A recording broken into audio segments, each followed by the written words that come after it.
Hey everybody, I'm Mike Sullivan with Born to Shine. Today we have an amazing guest. His name is Jeff Davis, and he took some busy time out of his schedule to share his story with us. And he is the superintendent over at Onalaska in Onalaska, Washington. And Jeff, thanks for being with us, man. I really appreciate you making time for us. My pleasure. So we were talking before, just kind of shooting the breeze, and you were just mentioning something really cool. The all the different Onalaskas. Can you share that with us? Yeah, our town was started by the Carlisle Lumber Company way back in the early 1900s. They also have one in Arkansas, Texas, and Wisconsin. And so they started all four of those lumber companies across the country. And really strong. I mean, this is our nickname's the Loggers, so that's our mascot, and rightly so. But it was a very strong timber company across the United States for a number of years until about the mid 40s, and then they disbanded. But that's really how Onalaska got started, and as well as the other three. So Very cool. The loggers, I like it. Loggers. And I think you mentioned something earlier that, well, you just mentioned that you're open to share your story, and that's what our listeners are here for today. They want to know the Jeff Davis story. So if you don't mind sharing, we'd love to hear it. Yeah, I grew up in a kind of a smaller town in Oregon, Newberg, and with two younger brothers. And our dad left when I was 5 years old, took off in the middle of the night. So my mom was kind of left to raise us, and never remarried. And as I was growing up in school, and athletics became very important to me. And I had a lot of really strong male role models. And so that kind of pushed me in the direction of education. I thought, gosh, these guys had such an impact. These men had such an impact on my life as I was growing up, and helped to shape and mold me. That I thought, maybe I could do that even if I could do that for just one kid in my career.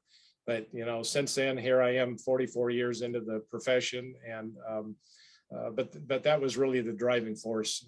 I started out obviously as a teacher and a coach. I had goals around coaching, and then I moved into administration as an assistant principal, athletic director, became a building principal, and then have been this is my 16th year of being a superintendent. So, Wow.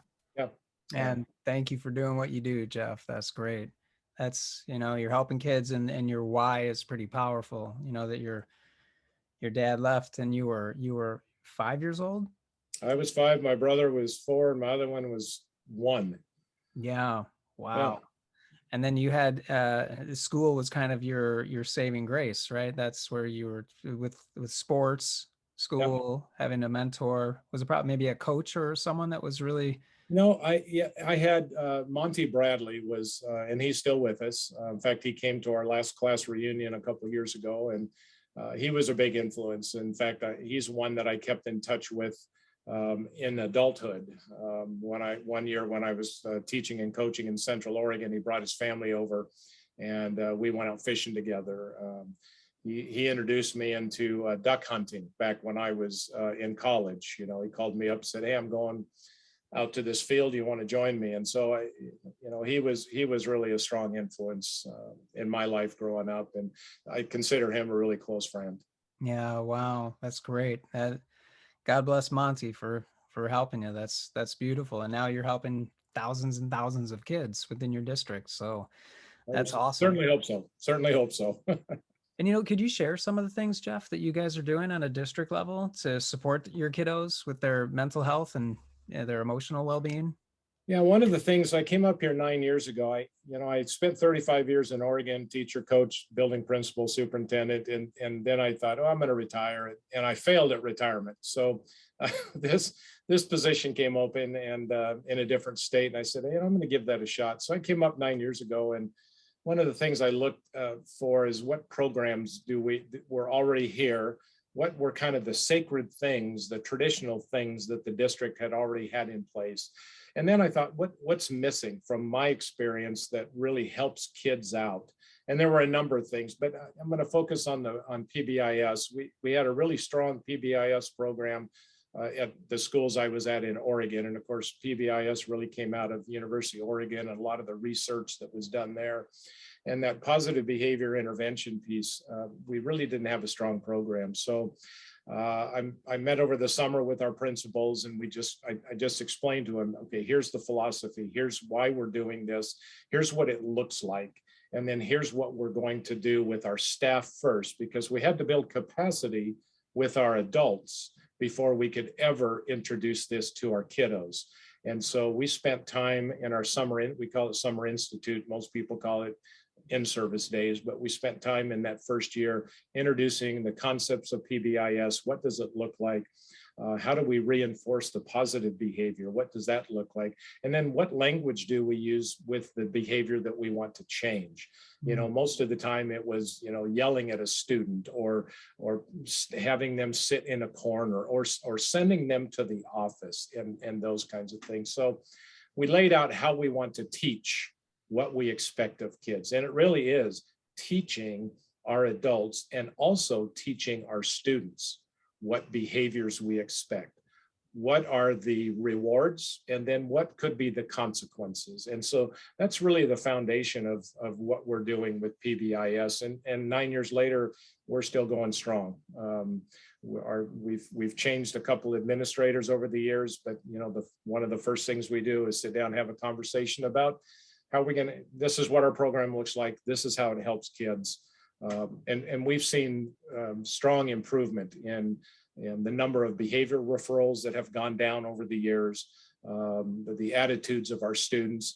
Even during COVID, these last 2 years, our kids have had pretty darn good attitudes when we've brought them back on campus. And it's almost like we're just picking up where we left off, other than we're wearing masks.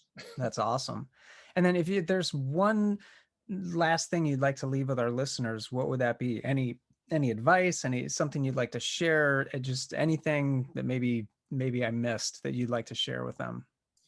I think anytime, if you're going into a new position, for example, if you're moving from building principal to a superintendency, or you're going from the classroom to a principalship, have a strong set of core values that you really believe in and that really are non-negotiable, that you sincerely believe in. And they have to really be kid-oriented first, because that's why we do the work. But they also have to include the adults that are going to be working with those kids on a daily basis.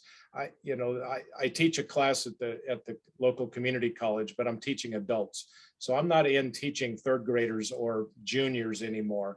I am getting into classrooms to observe, but since the day I've started this work, I've kept my core values on what's important, why we do this work. It's kid-oriented first, followed by what can we do to support adults to make sure that those students are successful, regardless of who they are and where they come from. I got it. That's great. That's great advice. Thanks so much, Jeff. I really appreciate you taking time out for us and our listeners. And your story is great, and what you guys are doing for your kids is tremendous, and how you're supporting your staff as well. So it's the whole community, really. It's excellent. So thank you again, Jeff. I really appreciate it. Thanks for having me. If you ever get out this way, come on by. I'll take you for a boat ride on the lake. Sounds good. I may take you up on that someday. Okay. Thanks, Jeff. Take care.